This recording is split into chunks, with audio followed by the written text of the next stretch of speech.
के हो कर्तव्य भनेको? के यो नैतिक दायित्व मात्रै हो कि कुनै खालको जिम्मेवारी हो यो?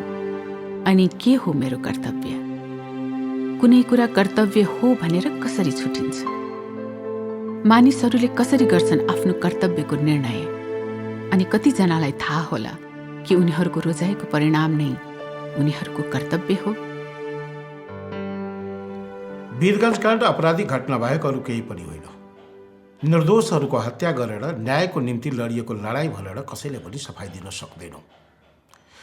केही समूहहरू शान्ति प्रक्रियाको सङ्क्रमण कालमा अशान्ति मचाउन खोज्दैछन्।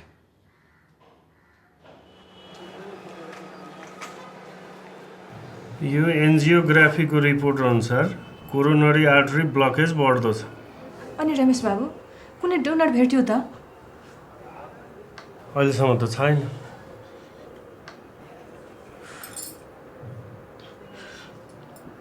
यो कोठा त साह्रै खुम्सियो। कति गर्मी भएर होला बेसी से? ठिक छ, खिड्की खोल्दै छु।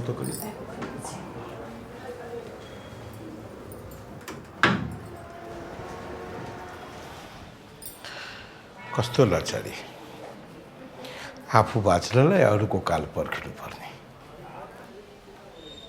कति होला यसरी बाँचिरहेका? ग्रान्ड स्टोर पाउनु भएको बधाई छ डाक्टर साहब। धन्यवाद। तर तपाईँले अस्वीकार गर्नुभयो अरे। छैन, अलिक पछाडि मात्रै सारेको। किन? मान्छेका धेरै कर्तव्यहरू हुन्छन्। प्रधानमन्त्रीको श्रीमान हुँदा कस्तो महसुस गर्नुहुन्छ? व्यक्तिगत प्रश्न नगरौँ प्लिज। भूमिगत भेनम ग्रुपका सदस्य एवं प्रहरीले खोजिरहेको अपराधी 45 वर्षीय राजपाल कुमार अन्ततः हिजो गिरफ्तार भएका छन्। नेपाल प्रहरीको सफल अपरेसनलाई गृह मन्त्रालयले आफ्ना प्रवक्ता मार्फत सराहना गरेको छ। मैले पठाएको भूकम्पको स्टोरी पढ्नु भयो त? नवीन, तिमी आजै जनकपुर जानु पर्यो। मलाई राजपाल कुमारको स्टोरी डेफ्थमा चाहियो। तर म अर्कै स्टोरी गर्दैछु। नो नो, त्यो पछि गर। मलाई हेडलाइनमा यही स्टोरी चाहिन्छ।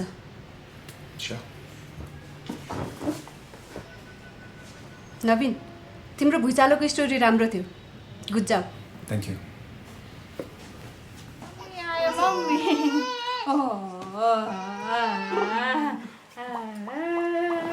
बुवा, पहिले यहाँ क्लिक गर्ने, त्यसपछि भिडियोमा क्लिक गर्नुहोस्, अनि यहाँ क्लिक गर्नुहोस्।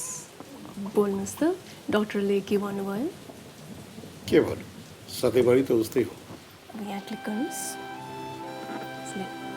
बुवा, आज म पुस्तक मेलामा गएकी थिएँ र तपाईँलाई केही किताब ल्याइदिएको छु। सुन्नुहोस्।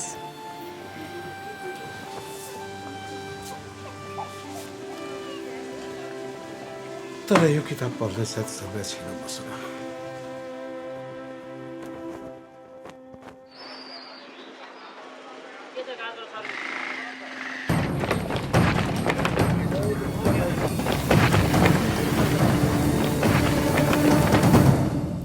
सिमानामा हाम्रो सुरक्षा गतिविधिको कारणले विद्रोही सशस्त्र समूहहरूको चलखेलमा धेरै कमी आएको छ। तर हाम्रो चिन्ता घटेको छैन, किनभने चेलीबेटी ओसार पसारमा कुनै कमी आएको छैन। यसमा त वर्षौंदेखि काम भइरहेको छ, हैन र? यसका धेरै कारणहरू छन्, जसमध्ये एउटा हो खाडी मुलुकमा काम गर्न जाने युवतीहरूमाथि लगाइएको उमेरको हदबन्दी। मानव तस्करहरूले यसैको फाइदा उठाइरहेका छन्। प्रहरीमा महिला भर्तीको सङ्ख्या वृद्धि गरेर पनि त यो समस्यालाई कम गर्न सकिन्छ नि। आइजी साहब, यसमा राम्रोसँग अध्ययन गरेर एउटा रिपोर्ट तयार पारेर दिनुहोस् मलाई। म यसलाई कार्यान्वयन गराउँछु। हामी प्रयास गरिरहेका छौँ प्रधानमन्त्रीज्यू। महिला हकितका लागि काम गर्ने एनजिओ आइएनजिओहरूसित मेरो कुरा भइरहेको छ। अर्को हप्तासम्म रिपोर्ट तपाईँको हातमा आइपुग्नेछ। तपाईँको काम निकै नै प्रशंसनीय छ आइजी साहब, अनि राजपालको गिरफ्तारीको लागि बधाई छ। तपाईँको काम पनि प्रशंसनीय छ प्रधानमन्त्रीज्यू। तपाईँको पालामा हामीलाई कुनै राजनीतिक दबाव छैन, त्यसै कारणले हामीले उल्लेखनीय काम गर्न सकेका हौँ।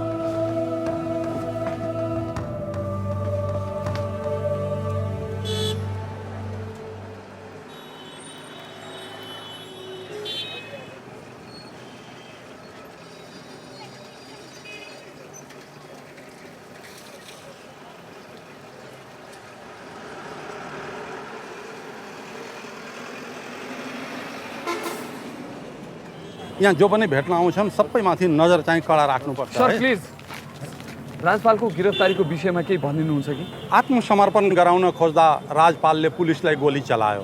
फलस्वरूप बाध्य भएर पुलिसले पनि गोली चलाउनु पर्यो। उसको खुट्टामा गोली लागेको छ, इलाज भइरहेको छ। डाक्टरको भनाइअनुसार 2-3 दिनमा उसलाई डिस्चार्ज गरिनेछ। उसो भए हिनम समूहको अरू सदस्यहरू कहाँ छन् त? हाम्रो अपरेसन जारी छ। आपराधिक समूहहरू सरकारलाई बर्दाश्त छैन। 1 वर्ष अगाडि राजपाल प्रहरीको कब्जाबाट फरार भएको थियो, त्यो फेरि कतिको दोहोरिने सम्भावना देख्नुहुन्छ? यसपल्ट ऊ मेरो निगरानीमा छ। मबाट उम्किने कुरा दोहोरिने छैन। विजय सर, तपाईँको सर्वे भएदेखि यहाँ अपराधको दर स्वात्तै घटेको छ। औसत 20बाट 3मा झरेको छ। कसरी गर्नुभयो त? के प्रतिक्रिया छ तपाईँको यसमा? तपाईँले त सबै खबर राख्नु हुँदो रहेछ। तपाईँले आफ्नो काम गरे चाहिँ हामी पनि आफ्नो काम गर्छौँ। हेर्नुहोस्, पुलिस र जनता मिलेर काम गर्यो भने समाजमा अपराध घटेर जान्छ। हस्, आजलाई यति नै। धन्यवाद पत्रकार साथीहरू।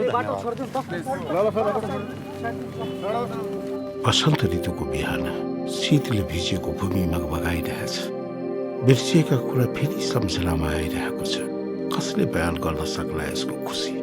म फेरि सुनिरहेछु पन्छीहरूको चिरबिर चिरबिर। मनको करिब जो गुन्जिरहेछ।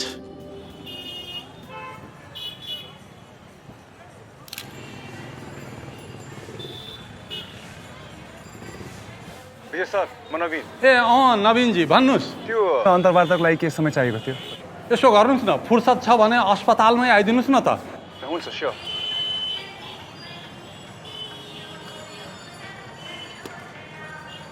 त्यसलाई त्यो अलि निगरानी गरिराख्नु है। त्यो छैन। हेलो नवीनजी, ल आउनुहोस् आउनुहोस्। ल नवीनजी, म तपाईँलाई 10 मिनट समय मात्रै दिन सक्छु है। धन्यवाद सर। ल, तपाईँलाई हत्या बाहेक हिंसा भड्काउने रेकर्डर बन्द राख्नुहोस्। तपाईँलाई हत्या बाहेक हिंसा भड्काउने, शान्ति भाड्ने आरोपहरू लागिएको छ। के सफाइ दिन चाहनुहुन्छ? अरे यो लडाइँ सत्तासँग छ र समुदायको पनि।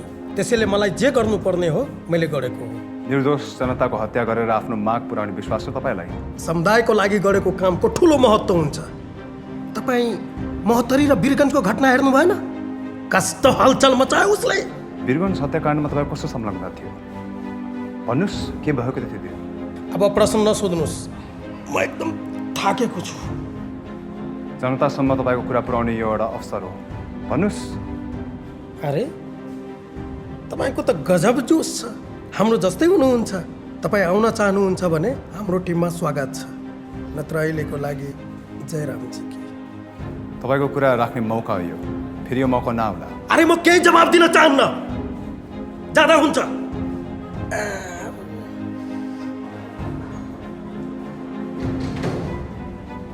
ल नवीनजी, आजलाई यति नै। जाउँ।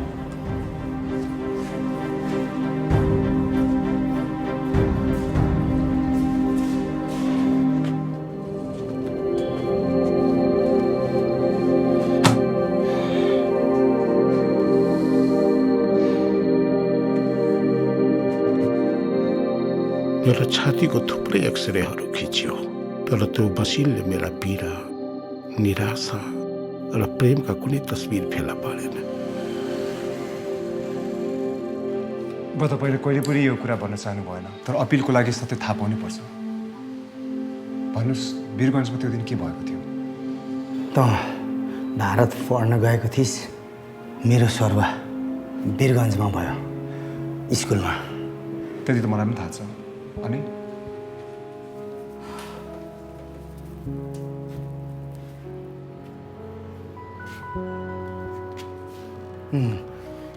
सशस्त्र समूहहरूले बन्दको आह्वान गरिरहन्थे। हामी आजित भइसकेका थियौँ। जुन दिन त्यो घटना घट्यो, त्यो बेला मेरा विद्यार्थी र मैले त्यो पिछी समूहको बन्दको विरोधमा र्याली निकालेका थियौँ। सबले साथ दिए। हामी त्यो जुलुस लिएर त्यो सभामा पुगेको मात्र के थियौँ, हिंसा सुरु भइहाल्यो। सब मान्छे भागाभाग। ठ्याक्कै म सबै कुरो त सम्झिन सक्दिनँ, तर त्यहाँ त्यो घटनामा मेरा केही विद्यार्थी र पौलीहरू मारिए। अनि हतियार कहाँबाट आयो त? थाहा छैन बाबु। जुलुसमा धेरै मान्छे सामेल भएका थिए, सायद तिनीहरूमध्ये कसैका हुँदो।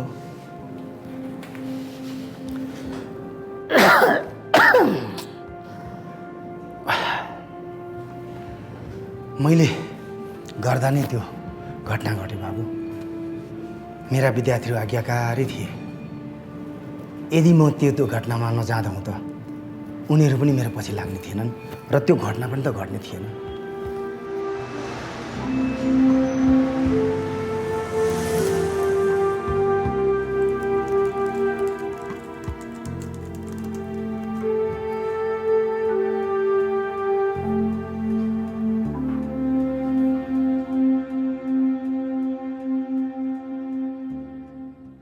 मामुलाई फोन गरिदिउँ?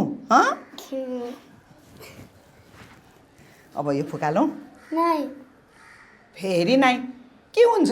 सानोमा आछी पुछ्दिने मै थिएँ क्या अरे। खोइ ल पानी पनि तातिसक्यो। अब ल हामीले गृह सचिव श्री चन्द्र सुब्बाको नेतृत्वमा एउटा अनुसन्धान आयोग खडा गरेका छौँ। अनुसन्धानको रिपोर्ट आएपछि प्रहरीले अभियुक्तलाई कारबाहीको घेरामा लिनेछ। नवनीदेवी केसमा 3 जना मान्छे मुछिएका छन्, रामानन्दजी, राजपाल र चन्द्र सुब्बा। राजपालबाट हामीले धेरै कुराहरू पत्ता लगाउन सक्छौँ। अब चाहिँ हामी पुनरावेदन जान सक्छौँ। तपाईँ जनकपुर जाँदै हुनुहुन्छ होइन राजपालको अन्तर्वार्ता लिन? हो, म इन्सपेक्टर विजय कुमारको कल पर्खिरहेछु। तपाईँको वकिल भएको नाताले मैले पनि जानुपर्ने चाहिँ हो, तर त्योभन्दा अगाडि हामीले रामानन्दजीलाई भेट्नु आवश्यक छ।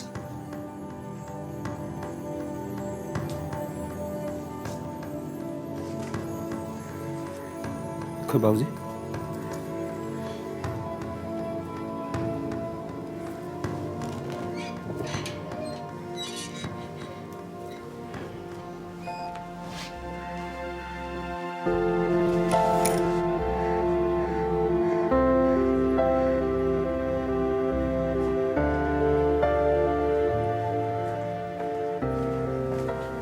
सर बाहिर कुर्नु भएको मान्छे 1 घन्टा भइसक्यो सर। बाबुजीलाई सन्चो छैन गर भन्छु। अनि सुन, उसको नाम र मोबाइल नम्बर लिन नबिर्सिनु। सर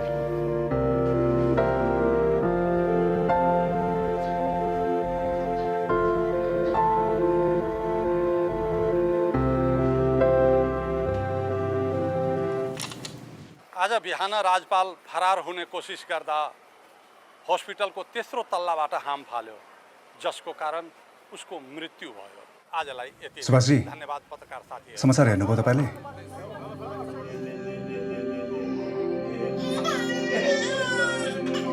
नतिनीले कसरी छोडेर जानु? ठुली भएपछि मलाई के सम्झेला? उसलाई कसरी भनौँ म कहाँ जाँदैछु चाँडै?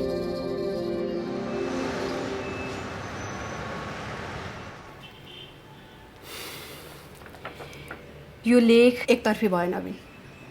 तर सत्य यही हो। खोइ प्रमाण, खोइ यसलाई पुष्टि गर्ने साक्षीहरू। राजपालले बोलेको कुराको पुष्टि समेत छैन। म यस्तो स्टोरी छापेर जोखिम मोल्न सक्दिनँ नवीन। त्यो घटनाको हिंसामा मेरो बुवा कुनै हातै थिएन र के कस्तो हतियार प्रयोग भयो उहाँलाई के थाहै छैन। रामानन्दजी त्यति बेला गृहमन्त्री हुनुहुन्थ्यो, उहाँलाई सत्य तथ्य थाहा हुन सक्छ। र यदि हामीले यो आर्टिकल छाप्यौँ भने सत्य निस्किन सक्छ Mrs Rana. I need you help. पारिवारिक बदला लिने ठाउँ होइन अखबार भनेको। तिमी कुरा बुझ्छौ नवीन? तपाईँले यो लेख छाप्ने कर छैन, म आफै के गर्छु। तिमीले जर्नलिजमको धर्म बिर्सिँदैछौ। हेर नवीन, तिमीले आज मलाई एउटा डिसिजन दिनै पर्छ। कि त मेरो अखबारमा बसेर काम गर, कि त तिमी आफ्नो ब्लग चलाएर बस।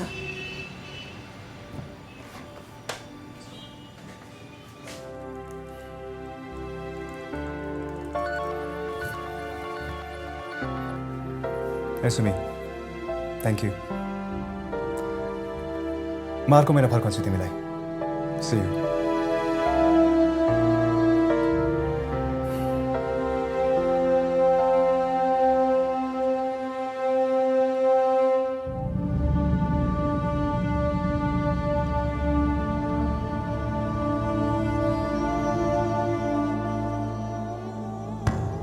सत्य कस्तो चिज हो, यसलाई मनभित्र राख्दा कहिलेकाहीँ किन पीडादायी हुन्छ यो?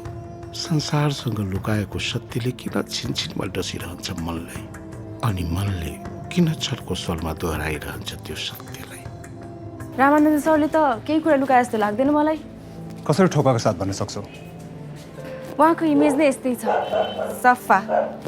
फेरि मैले तिम्रो बुवालाई दोषी भन्न खोजेको चाहिँ होइन है, बरु उहाँको सोझोपनको फाइदा भने पक्कै उठाएको हुनसक्छ। 12 उहाँको विद्यार्थीले हतियार बोकेकै थिएनन्, तै पनि मान्छे मारिए। कसले गर्यो? कसैले न कसैलाई त थाहा छ होला नि। म तिम्रो भेट गराइदिउँ रामानन्द सरसँग? Sure. नवीन,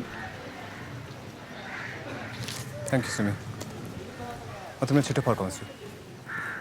यो साताको अन्ततिर उहाँलाई हस्पिटल भर्ना गराउनुपर्छ, अनि हामी बाइपास सर्जरीको तयारीमा लाग्छौँ। 40 वर्षको बानी हो जानकी, तिमी बिना अस्पतालमा निद्रै लाग्दैन। चिन्ता कम, आराम ज्यादा।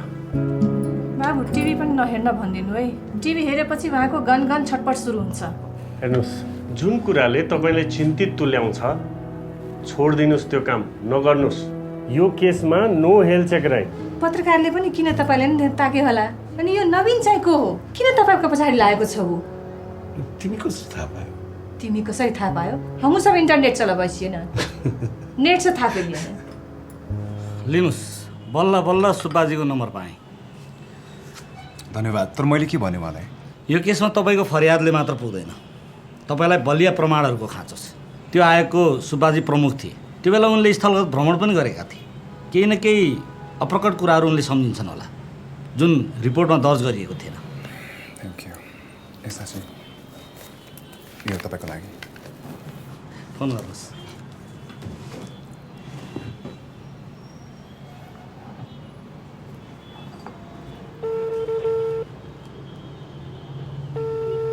हेलो, नमस्ते चन्द्रजी, म नवीन गुरुङ काठमाडौँबाट।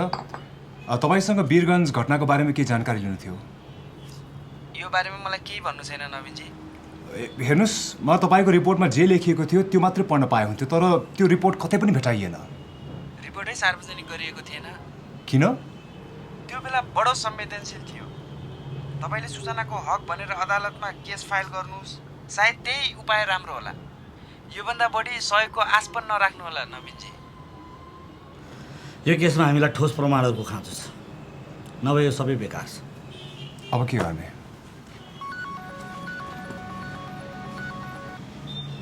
हेलो हेलो नवीनजी, तपाईँको बुवालाई हस्पिटलमा भर्ना गरेको छ, छिट्टो आउनु होला। बुवालाई के भयो? के भयो? बुवालाई हस्पिटलमा एडमिट गरिएको छ, जानु पर्यो। म पनि जान्छु। पार्टी अध्यक्ष रमानन्दजीले हामीलाई एउटा सन्देशात्मक पत्र पठाउनु भएको छ, म त्यसलाई सरस्वती पढेर सुनाउन चाहन्छु। आशाको नेतृत्वमा बनेको सरकारले आफ्नो 9 महिने चुनौतीपूर्ण कार्यकाल सफलतापूर्वक सम्पन्न गरेको छ।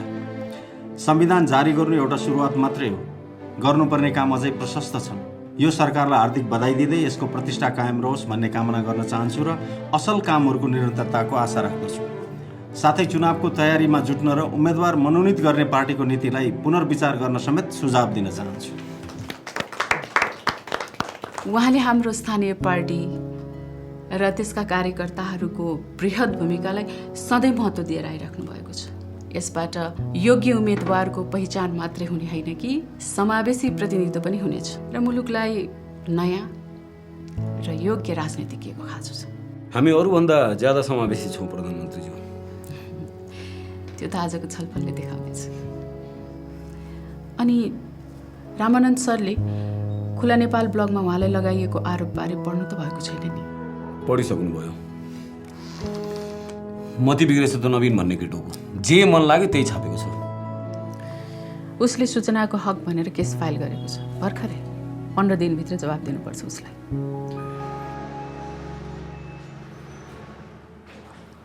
एउटा पत्रकार सम्मेलन गर्ने हो कि?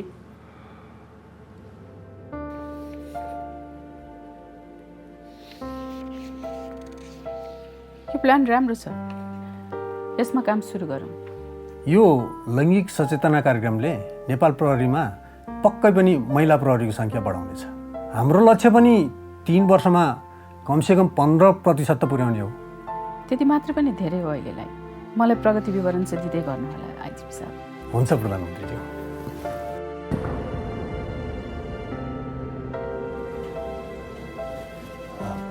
प्रधानमन्त्रीज्यू, मैले सुनेअनुसार नवीनले पत्रकार सम्मेलन गर्दैछ रामानन्द सरको विरुद्धमा। यदि सरकार न्याय र पारदर्शितामा विश्वास राख्छ भन्ने दावी गर्छ भने सत्य हाडी आउनेछ। यो केस धेरै पुरानो भइसक्यो। अझै जित्ने आशामा हुनुहुन्छ तपाईँ? म न्यायको निम्ति लड्नेछु र कुनै एक निर्दोष व्यक्तिले सजाय पाउनु पनि अपराध नै हो। मेरो बुवा स्कुलको प्रिन्सिपल हुनुहुन्थ्यो र स्कुललाई घरिघरिको बन्दबाट मुक्त गराउन चाहनुहुन्थ्यो। उहाँबाट केही पनि यस्तो अपराध भएको थिएन। उहाँ निर्दोष भनेर तपाईँसँग प्रमाण के छ? साक्षीहरू छन् र मैले उहाँहरूलाई देखा परिदिन र सत्य बोलिदिन आग्रह गरेको छु। अब मेरो जाने बेला आइसक्यो, तर जानु अघि मैले वीरगञ्ज काण्डको रहस्य खोल्नै पर्छ। मैले जीवनभरि देशको हितमा काम गरेँ, राम्रै काम गरेँ, खास गरी द्वन्द्वकालमा। त्यति बेला वीरगञ्ज काण्डको हत्याराहरूलाई सजाय दिन सकिएन। त्यतिखेर राजपाल समातिएको भए शान्ति प्रक्रिया बिथोलिन्थ्यो र देश फेरि पनि द्वन्द्वतिर धकेलिन्थ्यो। एउटा निर्दोष सजाय पाएको देख्दा मेरो बाध्यता मात्रै हो। सायद यी लाचारी मान्छेले बुझ्नेछन् र मलाई माफ गरिदिनेछन्।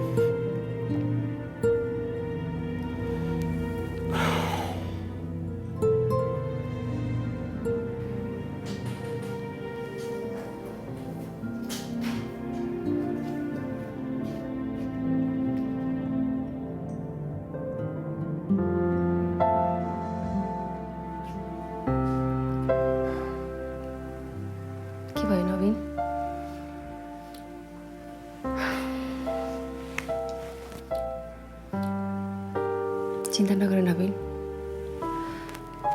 सब ठिक हुन्छ।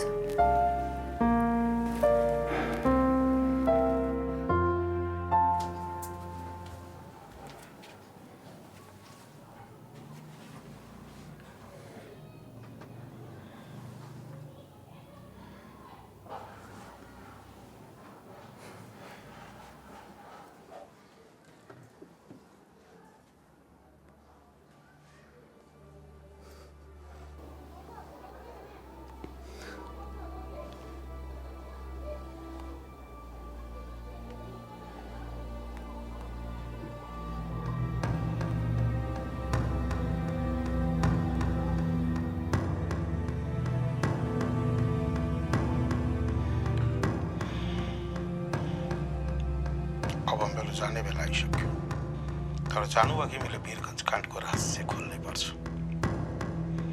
मैले जीवनभरि देशको हितमा काम गरेँ, राम्रै काम गरेँ, खास गरी द्वन्द्वकालमा। त्यति बेला वीरगञ्ज काण्डको हत्याराहरूलाई सजाय दिन सकिएन। त्यतिखेर राजपाल समातिएको भए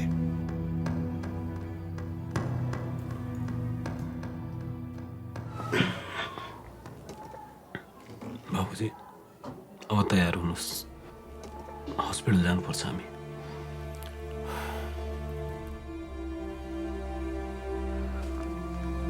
म अपरेसन अगाडि केही कर्तव्यहरू पुरा गर्नु छ। तपाईँले त्यस्तो गर्नु हुँदैन। तपाईँले अहिलेसम्म पाएको सफलता, मान प्रतिष्ठा सब माटोमा मिल्छ। तपाईँले त्यति बेला लिएको निर्णय देश र जनताको हितको लागि थियो। फेरि त्यसमा तपाईँको कुनै गल्ती पनि त छैन। होइन बेटा,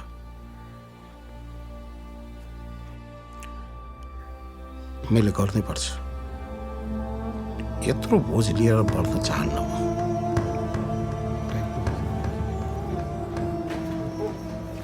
अरे मेरो बाबा मरे कि बाँचे हैरान भएको हो।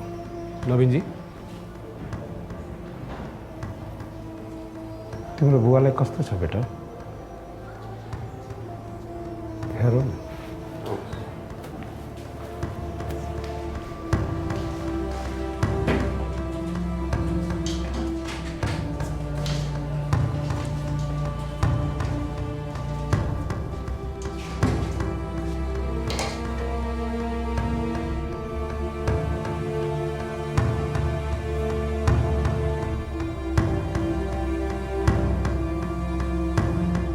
हामी टाढाको आवाज सुन्छौँ, अर्काको बोली सुन्छौँ, तर कुनै बेला नजिककै आवाज सुन्न चुक्छौँ।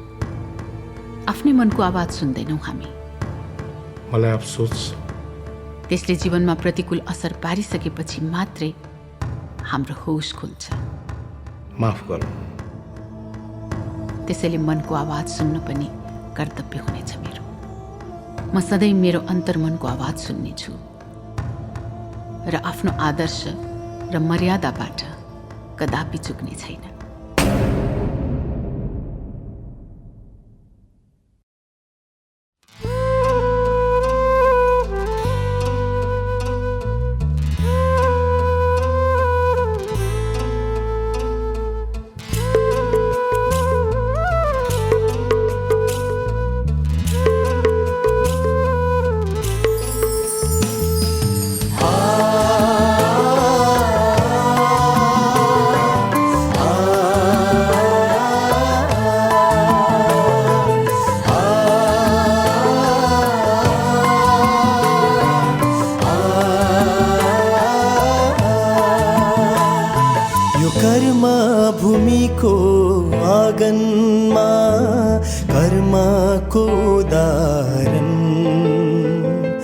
प्रस्तुत गरेर देखाऊ यहाँको धरती बाँझो छैन, यहाँको धरती बाँझो छैन, विकासको फुल फुलाऊ।